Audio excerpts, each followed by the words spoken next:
Welcome to my YouTube channel, Tony Suvega, your feng shui guru and paranormal expert. Today is May 4, 2024, Saturday, Day of the Dragon. Best color, dark shades of blue, royal blue, midnight blue. Activities: buy some big cabinets to be placed in the south. Since for the year 2024 to 2043 begins the period 9 and the mountain form is in the south.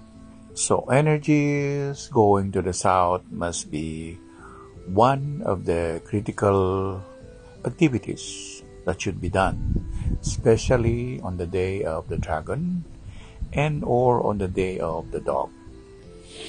Or that south must be colored violet. Or in virtual reality, mountains like Mount Apo, Mount Fuji, Mount Everest, or all of these pictures must be placed in the south. Otherwise, it should be in the southeast.